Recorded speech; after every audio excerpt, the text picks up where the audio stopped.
Hello everybody, it's me, your friendly neighborhood capitalist, and it's time for the next game in the Legend of Zelda Timeline, but before that I must tell you, the story thus far.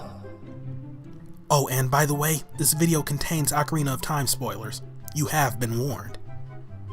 But seriously, that game came out in '98, and it's available on 4 systems, and had major plot points spoiled in the Super Smash Bros. Games, and Hyrule Warriors. So if you don't know the story by now, and okay, you know what? Whatever. Let's just get to the video. Alright, y'all, so check this out. One day, Princess Zelda, the daughter of the king that brought peace to Hyrule, had a dream that a man named Ganondorf, leader of the Gerudo tribe, one of many tribes that swore allegiance to the kingdom, sought the Triforce and would use this power to destroy the world and all it contained. Nobody believed her due to her being a kid and all, except for her personal assistant, Impa, of the Sheikah tribe. Together, they kept close watch on Ganondorf whenever he visited the castle, just waiting for something to pop off. Meanwhile, over in Kokiri Forest, the Deku Tree had fallen ill because of a curse that was cast on him. He called out for the boy named Link to help drive this curse away, and even bestowed Link with his very own fairy, the annoying, insufferable, worse than Fi and Midna combined. Did I mention annoying fairy Navi? Link was successful in driving away the spirits that possessed the Deku Tree, but he was just a bit too late as the damage had already been done. In his dying breath, the Deku Tree gave Link a spiritual stone, instructed him to go to Hyrule Castle to meet with Princess Zelda, and to beware an evil man named Ganondorf, who was the same man that cursed the Deku Tree to begin with. Oh no. So after making it past the most incompetent security force in the world, Link met Zelda at Hyrule Castle. Zelda told him about all the dreams she had, including one where she first saw Link himself coming to her aid, her concerns about Ganondorf, and her plans to stop him. She tells Link that she wishes to get to the Sacred Realm before Ganondorf does and use the Triforce there to stop him once and for all. But first, she needs Link to find the 2 remaining spiritual stones to open the way to the realm. Guided by an annoying, talkative, misleading owl by the name of Kaepora Gaebora, Link began his search for the remaining stones. After receiving them by helping the Gorons reclaim Dango's cavern for their steady food supply, and helping King Zora recover his tsundere daughter from Lord Jabu Jabu's belly, Link returns to Hyrule Castle. However, during his time away, Ganondorf had launched an attack on the castle, forcing Zelda and Impa to escape. In their escape, they saw Link on his way back, and Zelda tossed him the Ocarina of Time. Game title name drop! Which is a special instrument passed down by the royal family that is one of the keys to opening the Sacred Realm. Armed with the 3 stones in the Ocarina of Time, Link went to the Temple of Time, played a song Zelda taught him in a vision to open the door of time, and drew the legendary Master Sword that lay behind it. Upon drawing the sword, Link fell into a 7-year slumber as he was too young to be the hero of time. I mean, come on now. Kids aren't capable of saving the world.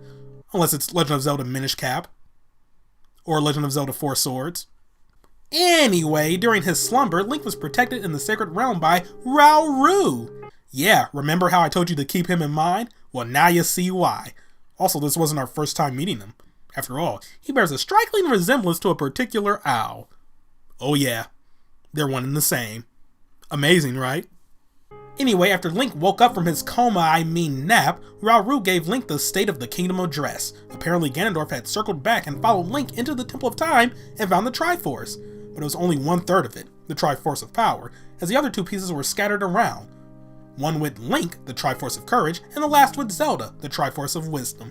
Still, with that small piece of the Triforce, Ganondorf was able to become a Demon King, per the Legacy of Demise, perhaps? And descended the land into chaos. However, Rauru told Link that all was not lost, and that if he were able to find the other sages and awaken them, they could combine their power to stop Ganondorf. So guided by Rauru and a mysterious ninja boy from the Sheikah tribe named Sheik, Link traveled around Hyrule looking for the remaining sages and their respective temples. So to sum things up, in the Forest Temple hidden behind Kokiri Forest, Link awakens the Forest Sage, his childhood best friend and most certainly not a love interest, Saria the Kokiri. In the Fire Temple hidden in Goron City, Link awakens the Fire Sage, his childhood brother and most certainly not a love interest, Darunia the Goron leader.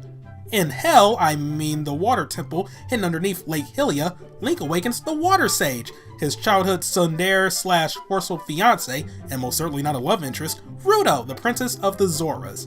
In the Shadow Temple, hidden in Kakariko Village's cemetery, which always comes before the Spirit Temple, heathens, Link awakens the Shadow Sage, his childhood acquaintance, and most certainly not a love interest, Impa, the guardian of Zelda and Kakariko Village. In the Spirit Temple hidden deep in the Gerudo Desert, Link awakens the Spirit Sage, his childhood sexual predator, and most certainly not a love interest, Nabooru, the Gerudo Thief. Oh, and while all of this was going on, Link met the Deku Tree sprout that began to grow where the original Deku Tree died. He defeated a giant dragon that terrorized the Gorons, helped Ruto unfree Zora's domain, fought back ancient demons that escaped from their prison in Kakariko Village's well, and defeated Ganondorf's surrogate mom, Twin Rova, which was a fusion of the two witches Kome and Kotake. I have no clue how that works out. Anyway, after all the sages were awakened, Link returned to the Temple of Time where Sheik was waiting for him. Sheik revealed himself to be Link's childhood accomplice in saving the world, and most certainly not a love interest, Princess Zelda! It was her, Link! It was her all along, Link! You bought it! Even her immediate family bought it! I think. Oh, and by the way, amid all these non-love interests, his true love interest is Malon of Lon Lon Ranch. I mean, he reunited her with her dad twice, he helped her regain control of the ranch from that jerk Ingo, and she even introduced Link to his trusty horse Epona. Mal Link is canon. Deal with it. Oh, anyway, after Zelda revealed herself, she revealed her plan to use the sage's powers to seal away Ganondorf once and for all. However, having learned absolutely nothing from what happened 7 years ago, Link had been followed by Ganondorf the entire time. Ganondorf kidnaps Zelda and takes her back to his castle in order to extract the Triforce of Wisdom from her. Link gives chase and fights his way through Ganondorf's castle. At the top of the castle, Link and Ganondorf meet in battle. And this is where the timeline splits.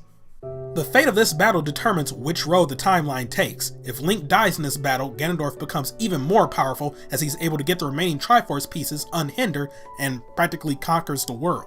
This part of the timeline takes place in Link to the Past, Oracle of Ages, Oracle of Seasons, Link's Awakening, Link Between Worlds, The Legend of Zelda, and Zelda 2.